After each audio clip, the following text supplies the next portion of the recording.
Estamos acá para hablar de lo que va a pasar mañana, que es el aniversario número 40. Hoy hice una columna editorial con eso, repasando un poco lo que fue toda la edificación de ese mural que está en el aula magna de la Universidad Nacional del Nordeste, y además yo lo titulé Cuando el arte contraataca, porque excelente. Fue un contraataque. Tete, ¿cómo te va? Buen día. Muy buen día, querido Marcelo. Vamos a integrar ya a la mesa a Lucas y a Nata también, que Luca, saluden. ¿Cómo andan? Luca y Nata, ¿cómo están? Buen día. Buen día. Muchas gracias. Y a toda la audiencia de Radio Libertad, Claudia también. Vos sabés que Raúl Trompo González, para dialogar con lo que vos decías, un militante de la lista Unidad de Ingeniería e integrante de la Comisión Promural, tiene una frase para dialogar con Cuando el arte contraataca. Él decía, teníamos actitudes muy propias en casa ajena. Ajá. La casa ajena era, por ese entonces, una universidad que, acordate, estaba entre convalidar los concursos de aquellos docentes que la dictadura había intentado que permanecieran en el año 82, y lo que planteaba el movimiento estudiantil es revisión de todos aquellos concursos que fueron no democráticos y que volvieran los docentes que habían sido cesanteados por la dictadura. Marta Bardaro, Rubén Drí, Zaffaroni en el caso del decanato de arquitectura. Y al mismo tiempo no se hacía cargo, vos estabas militando universitariamente también, costaba que la docencia universitaria más conservadora entendiera esto, pero hubo un momento parteagua que fue el 9 de diciembre de 1985, porque fue el día en que se dictó la sentencia del juicio histórico a los comandantes de las juntas militares. A partir de allí, Amanda Mayor de Pierola, que ya había planteado que quería hacer un homenaje a los caídos en la masacre de Margarita Belén en la Plaza España, que era nuestra gran ágora democrática, en diciembre del 84, porque las vigilias de Margarita Belén hacia la caravana de Margarita Belén se hacían en la Plaza España. Tu padre y tu abuelo, Cito Segovia, era infaltable de esas tenidas. Pero Amanda primero pensaba en la Plaza España, levantar un murito allí. Cuando Pitu Lestani, otra gran militante de los derechos humanos y arquitecta, la lleva al aula magna en el 85, ve la pared y dice, vamos a hacer hablar a esa pared blanca para contar la historia que esta universidad todavía no quiere contar. Porque Fernando Pierola, junto con otros 9 hombres y mujeres caídos en la masacre de Margarita Belén, habían sido estudiantes de la UNI. Sí, y lo de Amanda fue importante porque en esa época se hablaba de Margarita Belén, pero muy sotoboche todavía. Yo recuerdo, me parece que todavía estábamos en dictadura, cuando caminando por las calles del centro, en ese momento se llamaban Antártida Argentina y Tucumán, vos veías en los cordones pintada una frase que decía, a ver si te acordás de esa frase, ¿qué pasó en Margarita Belén? Exactamente. Y vos decías, vos sin la información, muchos amigos míos no tenían la información, yo la tenía a través de mi padre que intervenía en eso como abogado, claro. Pero ¿qué pasó en Margarita Belén? Fue la frase que se instaló abriendo, convocando por ahí el interés de los que con una política de marketing me parece extraordinaria, ¿no? ¿Qué pasó en Margarita Belén? Y no es casualidad, su autor, que además de ser un extraordinario intelectual, estaba haciendo publicidad. Miguel Ángel Molfino, para nosotros fue clave esa pregunta, porque después en el mismo 84, que fue la gran marcha, acordate, 83, recién había asumido Alfonsín, crea unas siluetas que son icónicas, unas siluetas amordazadas, ensangrentadas, y eso se transformó, te diría, en un símbolo identitario, porque dijimos, ya está, hicimos la pregunta, tenía tanta fuerza, tiene tanta fuerza esa silueta, que aparte es contemporánea de algo que a mí me tocó hacer, el siluetazo. Claro. En el 83, primero en el Obelisco, y después acá por la Marcelo T. de Alvear, las madres que organizaron.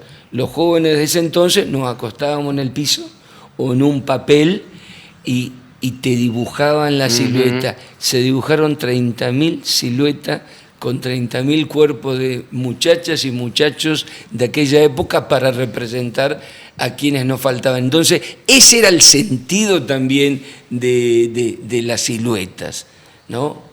Lucas, vos eras chiquito. Yo era muy chiquito, están hablando de cosas muy antiguas. Sí, pero eras chiquito cuando tu papá participaba como artista, Cito Segovia, de las peñas de arquitectura que eran las más copadas, Sí, ¿no? sí.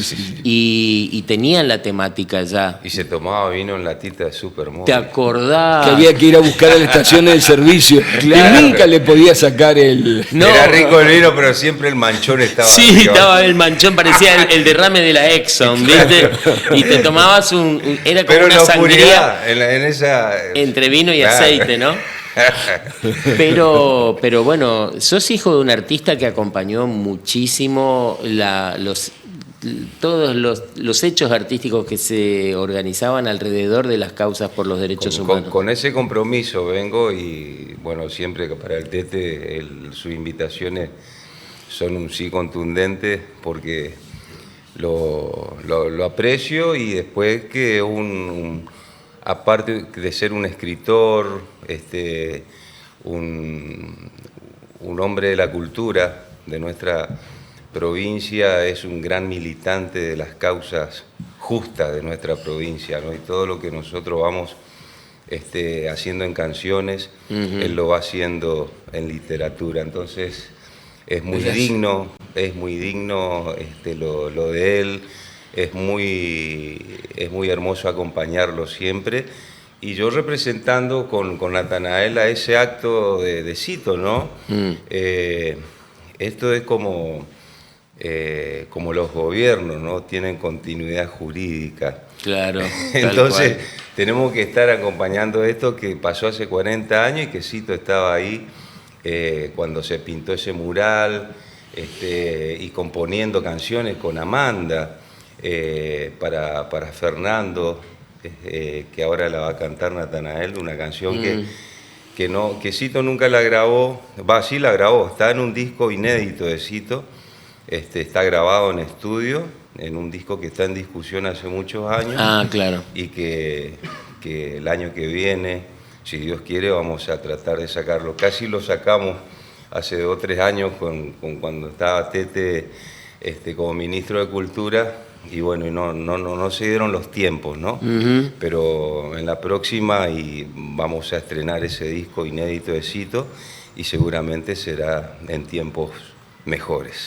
Bueno, hay una canción de Cito que me parece que trajiste para cantarla, que retrata lo que pasó en Margarita Belén el 13 de diciembre de 1976. Se llama Pedacito de Hiel, ¿no? Gotitas de hiel. Gotitas de hiel. Gotitas de hiel. Va a ser difícil no emocionarnos, Tete, con esto, ¿no? Sobre todo yo que tengo que conducir el programa. Me pongo a llorar como un bebé, me contienen.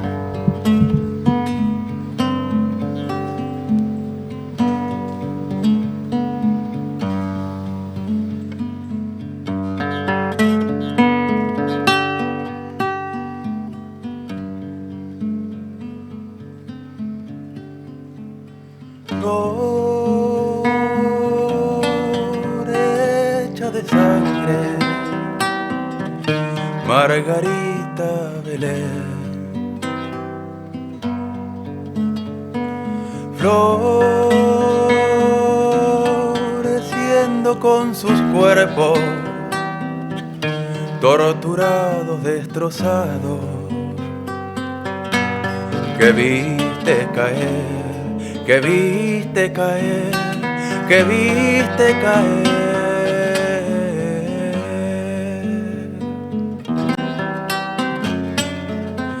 Oh rinconcito de América, oh pedacitos de hiel, besó tu polvo sagrado, que recibió mis entrañas y abrazó la agonía que maduraba en tu piel. Margarita, Margarita, si eres mujer me comprendes. Tú que los viste caer, dime dónde los llevaron, dime por Dios dónde están, dónde están, dime por Dios dónde están.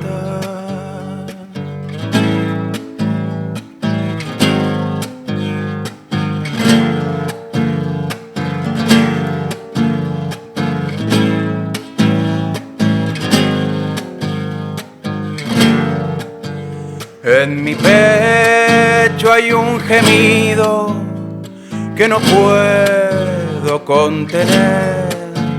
Soy la madre de Fernando, quiero ser tierra también. Flor hecha de sangre, Margarita Belén.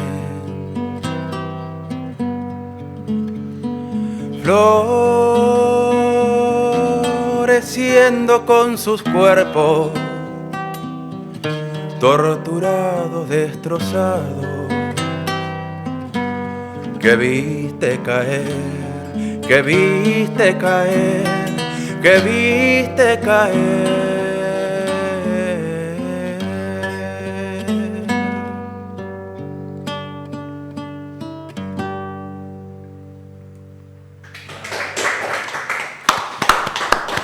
Muy bueno. Y ese último, que es un acorde, no sé, es como del arrorró, ¿no? Claro. Es como un arrorró. Así dice la versión original. ¿En serio? Sí. ¿La versión original es así? Exacto. Y me pareció magnífico que la cante Natanael, ¿no? Sí. Que después de 40 años, que él lleve esta canción como estandarte, como bandera de lucha para continuar esto que lo hizo Cito, después seguimos remando y peleando nosotros, y hoy es el tiempo de las nuevas generaciones. Cuarta. Cuarta generación. Cuarta generación. Cuarta generación, sí, que venimos remando y remando. Pero acá nomás damos vuelta. Sí. En el Paraná, no salimos del Paraná.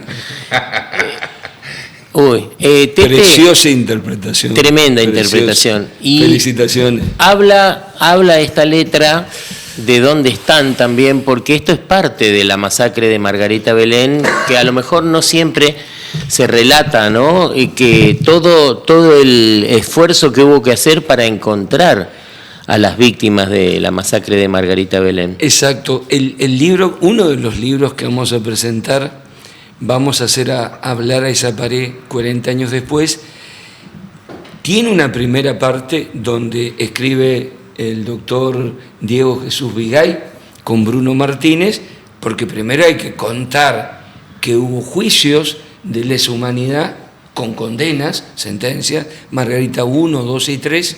El modus operandi cierra con la sistemática del arrojamiento a los cuerpos al Paraná, y ahí hago un salto porque 3 de quienes pintaron el mural, 2 fallecieron, dicen: nosotros no entendíamos por qué Amanda quería pintar un agua. Si ven, en una franja del mural tenés la escena de la tortura, tenés los restos, y al lado tenés como una costa y tenés agua. Amanda, en la deriva de búsqueda, había consultado hasta Medium, ¿no?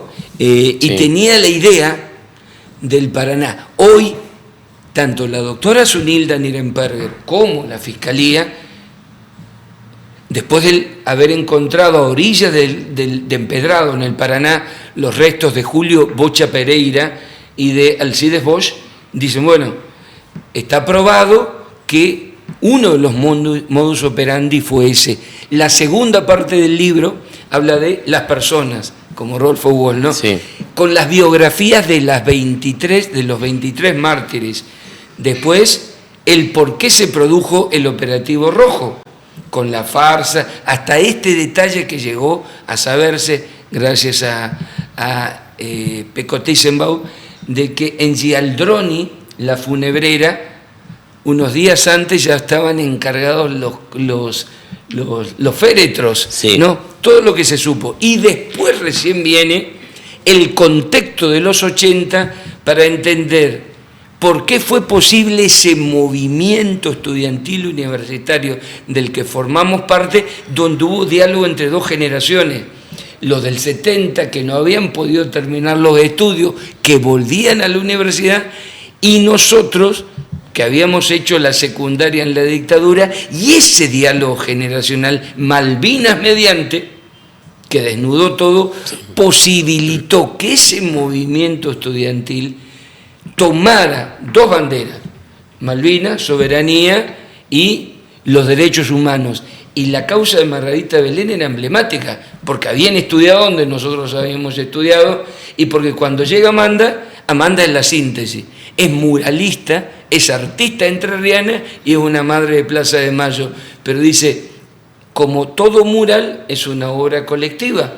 Entonces yo vengo con mis muralistas entrerrianos, sí, 6 jóvenes, y Carlitos Cuevas, que en ese momento era flaco y estudiante de Bellas Artes, fue el 7º por el Instituto de Bellas Artes.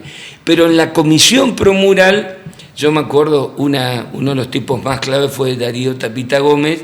claro. Lo bueno, que era secretario general de la FUNE, es que habíamos estudiantes de todas las facultades, de todos los sectores políticos, obviamente menos la derecha, y estaban sindicatos, y estaban organismos de derechos humanos, y al momento de presentar el boceto al Consejo Superior, llegamos a juntar más de 500 avales. Todas las legislaturas, todos los presidentes de bloque, de las 4 legislaturas de Chaco, Corrientes, Misiones, Formosa, sindicatos, organismos de derechos humanos, estaban allí. Por eso que se votó a mano alzada de manera unánime, y después algunos decanos nos dijeron, cuando llegó la censura, che, pero yo no había visto, pero usted votó. Sí, lo que pasa es que los fundamentos, los avales, pero no habían visto el boceto, claro, con la escena del cura de sotana negra. Ojo, hay un médico también, sí, bendiciendo la tortura. Es terrible porque es una escena de lectura, está leyendo la Biblia, como si eso justificara la tortura y al torturador. En esa época tomar confesión, bueno, siempre tomar confesión fue en la doctrina de la Iglesia Católica una costumbre instalada, ¿no? Confesate de tus pecados. Pero tomar confesión en esa época era recibir la delación o pretendida delación por parte de un militante secuestrado, torturado, claro, de los otros compañeros. Es decir, que un cura tomando una confesión, dando una misa. Para mí siempre el cura ese ahí parado era el cura tomando la confesión, porque es lo que hacían también, ¿no?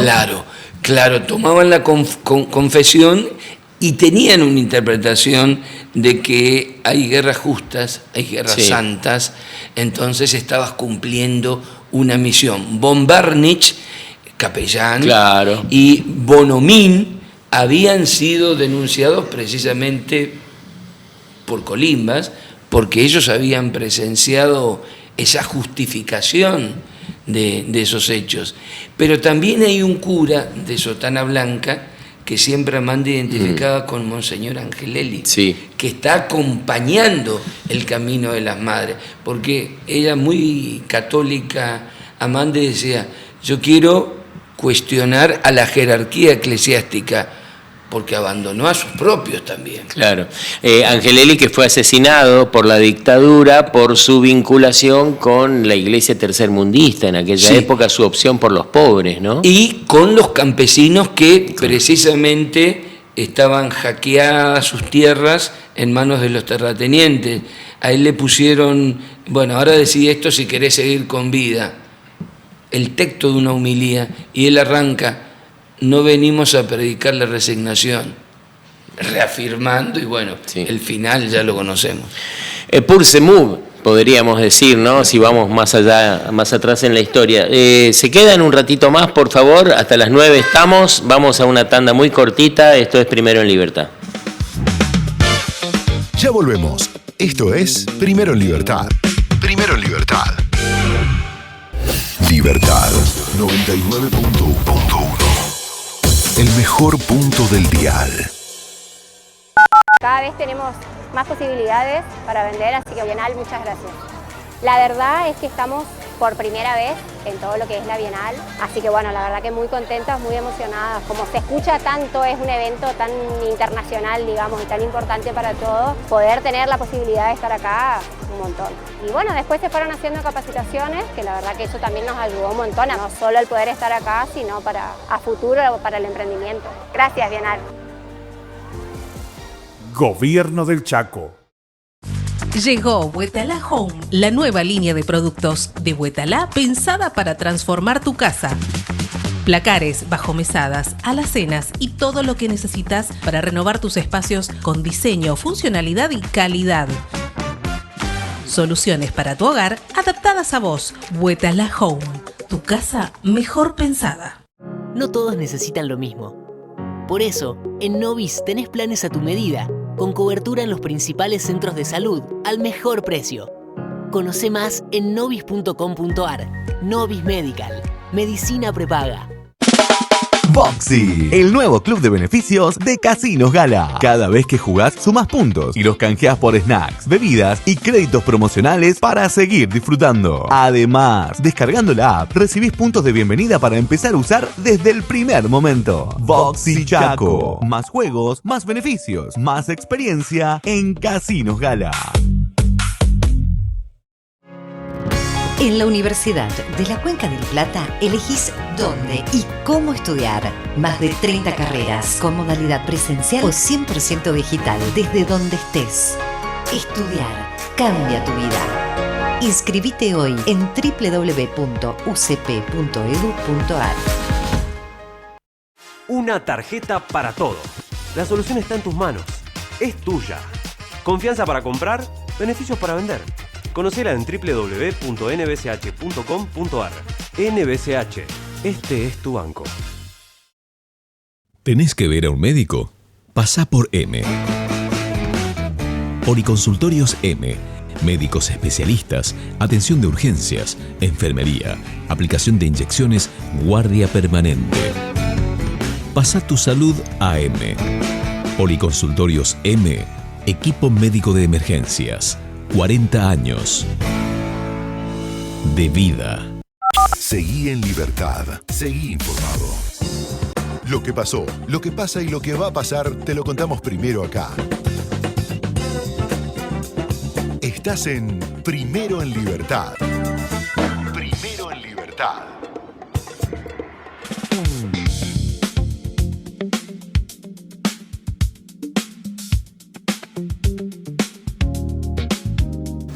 Seguimos en Primero en Libertad, 40 minutos de las 8 y bueno, en el medio de la tanda, amigos, compañeros de lucha también, que se suman con algunos comentarios, con algunos recuerdos también, Tete, ¿no? Exactamente. Mirá, hoy compartías algo que a mí me emocionó mucho. Mientras venía para acá, contabas la réplica que se hizo en las paredes de la vieja Facultad de Derecho. Sí. Y recién estaba viendo las fotos de Gulli Biseglia, que hoy es una gran jueza laboral en Buenos Aires, la hermana del Pato Biseglia, le mandamos un abrazo de acá. Erika Escarza, que además de, en ese momento estudiaba letras, hoy se dedica a las artes visuales, era uno de los peñeros. Nosotros teníamos peñeros... Sí.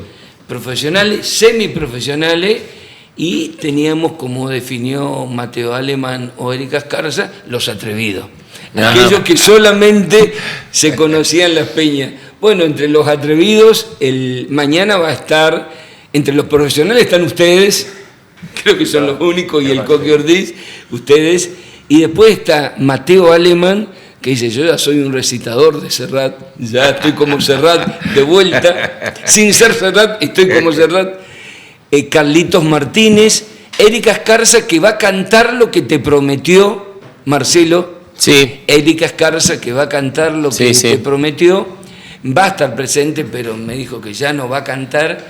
Una voz femenina que era clave y solía cantar con Johnny Ver y con tu viejo, Blanquita de la Riega. Ay, Blanqui. ¿Te acordás que era clave? Sí, Blanqui era infaltable. Como Bosquín. Tenía que estar ahí, Blanca, Claro. Bosquín también. Una Nacha Guevara chaqueña, la verdad. Sí, era impresionante lo que cantaba Blanqui. Musa Arce vuelve a las tablas Musa, para bailar. ¿va a estar el Musa? Vuelve. No, Sí. ¿va a bailar? Por supuesto. No, qué maravilla.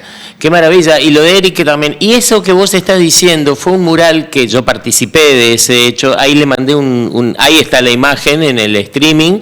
Ahí estamos Gulli, Eric, yo y después Luis de la Mea. Eso es Marcelo. También, eso es Marcelo.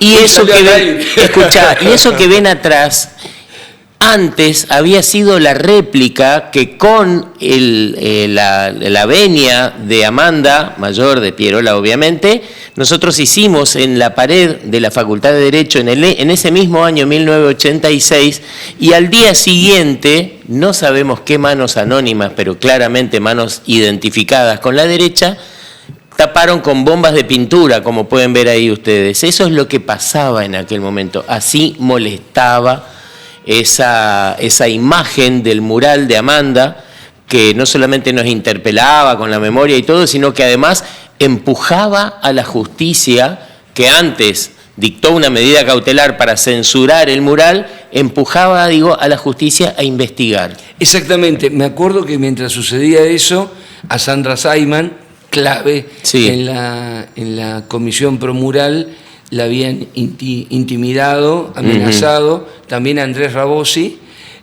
a mí al año siguiente, y era toda y Amanda, ni te digo la cantidad de amenazas que recibía de manera telefónica, anónimas, y con papeles. Hubo una amenaza, llamaron al aula magna para decir, extensión universitaria para decir que había una bomba, es decir, hubo toda una cuestión muy vinculada a lo que estaba no desactivado, que eran los servicios de inteligencia, porque Margarita Belén molestaba mucho, como se determinó en las causas, tanto el aparato represivo paramilitar como militar y policial.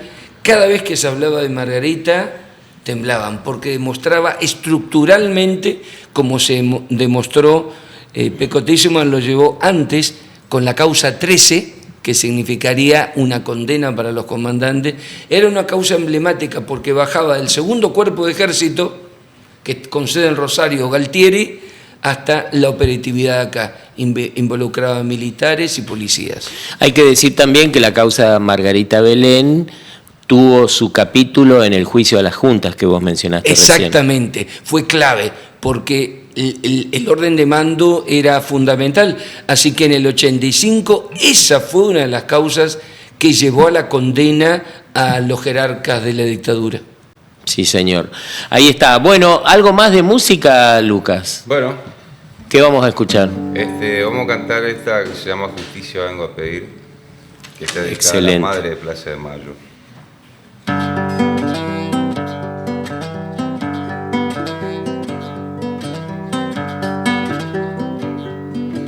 Desde el umbral agreste de mi ventana veo pasar la vida y su realidad.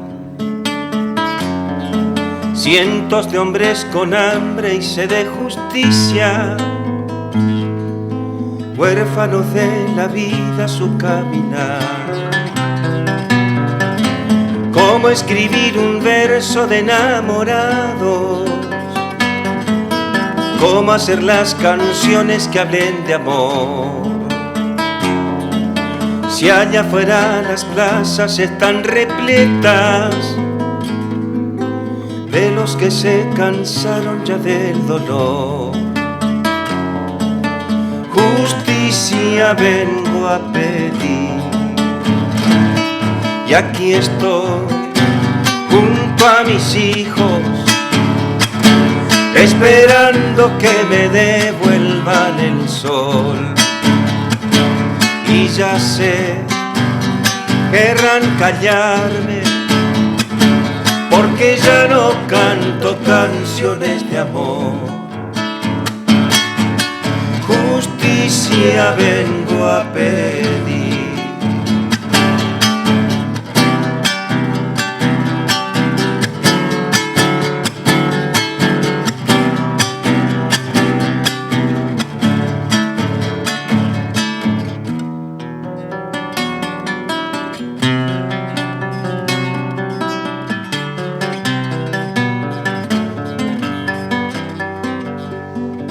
Comerán por las noches para dormirse y mirarán a sus hijos al despertar. Si en sus ojos poblaron las ambiciones, que hoy le cuesta a mi patria la libertad. Una infancia dolida con pies descalzos es el triste paisaje de mi ciudad, con la ausencia de aquellos que ya volaron, todos sitiados de hambre e impunidad. Justicia vengo a pedir, y aquí estoy junto a mis hijos, esperando que me devuelvan el sol. Y ya sé, querrán callarme, porque ya no canto canciones de amor. Justicia vengo a pedir, justicia vengo a pedir.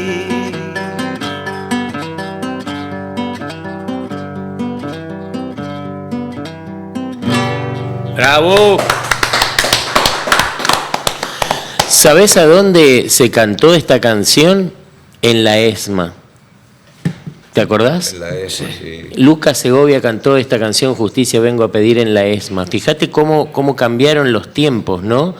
De momentos en que, como comentaban ustedes, había como un circuito under de músicos en Resistencia, a momentos en que hay lugares que fueron íconos de la tortura y de la represión y del genocidio en la Argentina que después se resignifican, como es el caso de la antigua Escuela de Mecánica de la Armada, que hoy es un centro cultural y un museo fabuloso. No gracias a esta gestión últimamente, pero sí lo es, ¿no? Tal cual. Mientras los escuchaba, veía que hay una generación que va a estar presente mañana en el acto, de jóvenes estudiantes de la Facultad de Artes, Marcelo, de FADIC, que están trabajando un proyecto que se llama Sueños de Margarita Belén, historias truncadas o sueños arrancados. No, historias de Margarita Belén, ahí va. Historias de Margarita Belén, sueños arrancados, que reconstruye a partir de testimonios las vidas de quienes cayeron en Margarita Belén, porque ellos plantean muy sabiamente, como jóvenes, que lo que más los interpela es la clase de vida que llevaron, por qué vivieron como vivieron. Ya se sabe lo de la muerte, ¿no? Lo importante es reconstruir esos sueños, tanto individuales como esos proyectos colectivos. Si te parece, te cuento el programa un poquito. Por favor. Sí.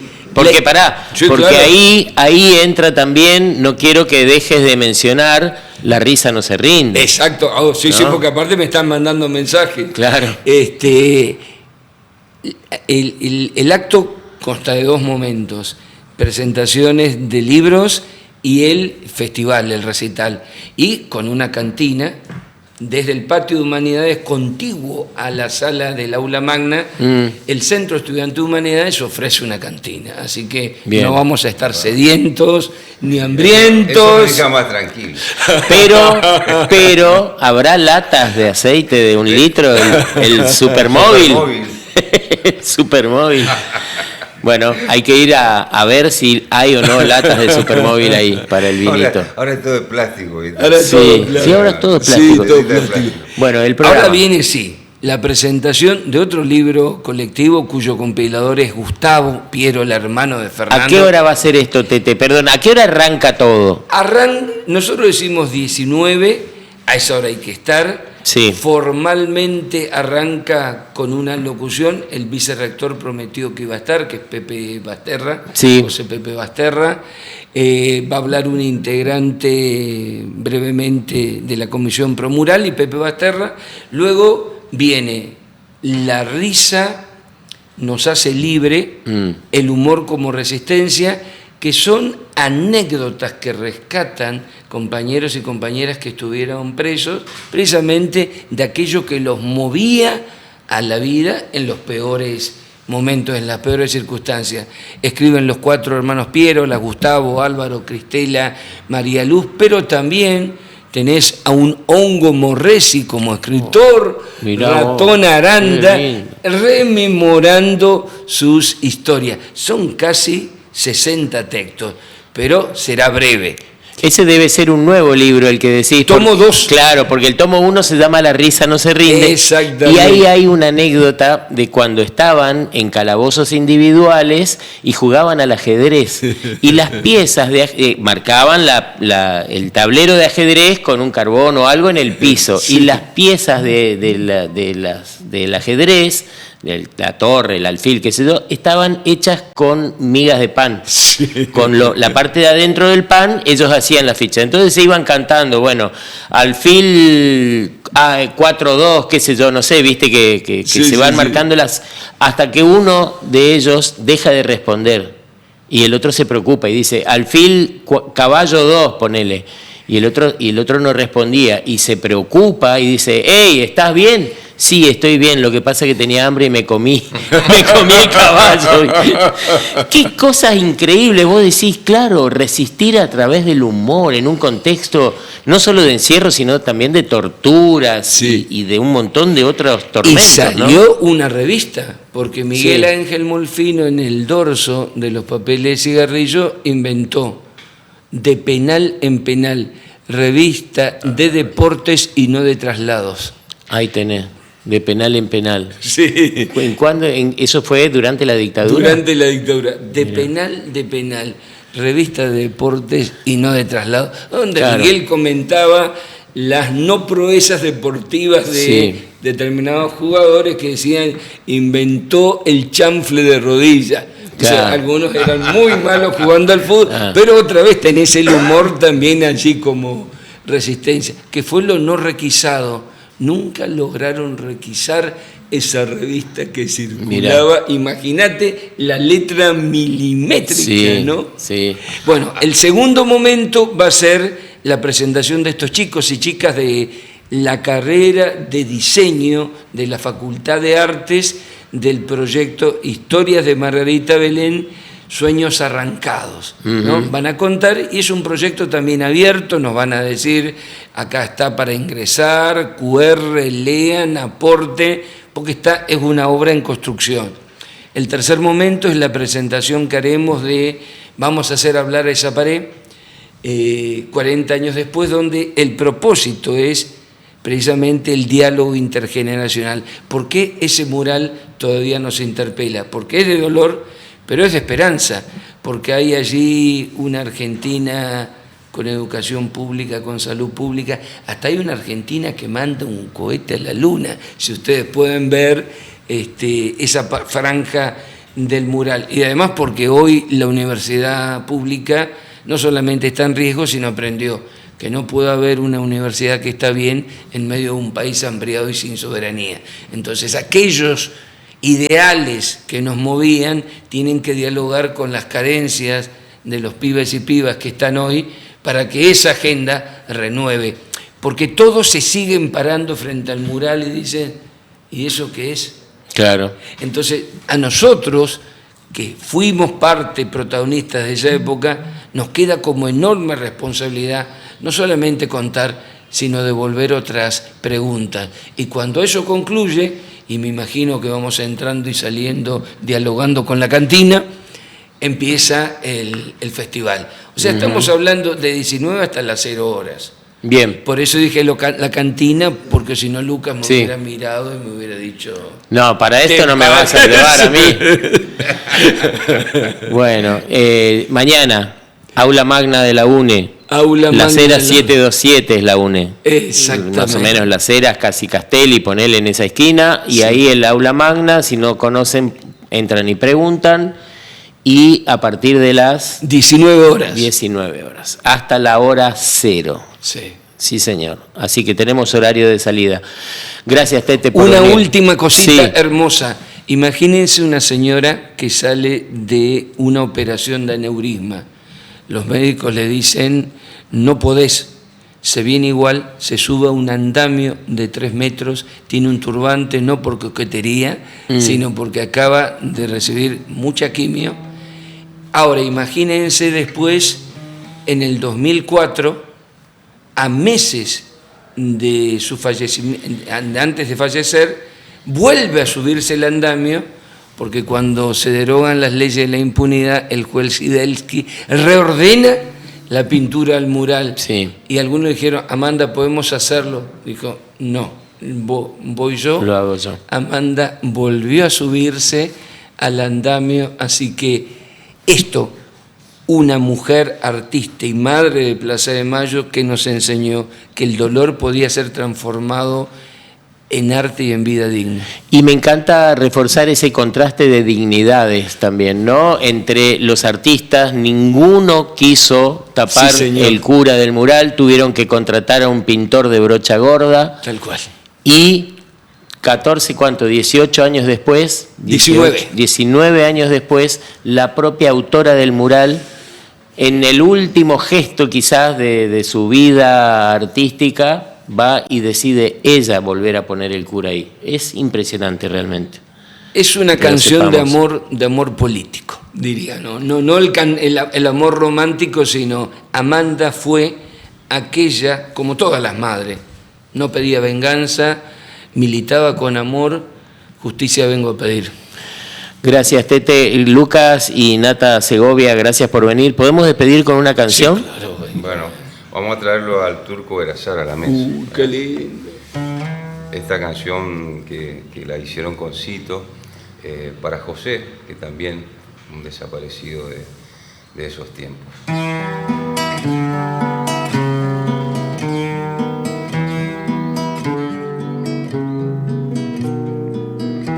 Porque te debo una copla, hermano del siempre andar. Pongo el viento en la palabra para salirte a buscar.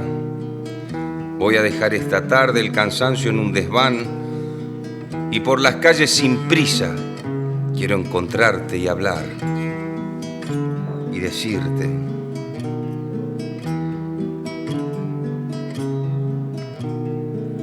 que yo también camino muchas veces sin rumbo, a veces con un norte y a veces a los tumbos. Y a mí también me duele el otoño en las flores y ver cómo la muerte se lleva a los mejores. Que yo también espero el tiempo del verano, donde el amor sea libre y los hombres hermanos. Que también me avergüenza haber callado tanto y que por miedo a veces encadené mi canto.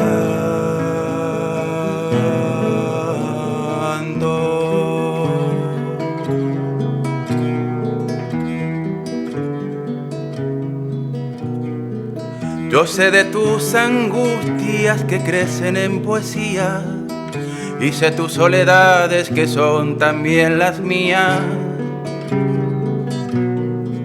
Quisiera ser el río que calme tu ansiedad, apenas soy rocío y un poco de amistad. Para que no te quedes quiero decirte, hermano, que aquí tenés mi hombro y mi cansancio humano. Aquí te dejo en la copla mi manera de sentir, y aunque nos duela la vida, vale la pena vivir. Que yo también camino muchas veces sin rumbo, a veces con un norte y a veces a los tumbos. Que a mí también me duele el otoño en las flores, como la muerte se lleva a los mejores. La la la la la la la la la la la la la la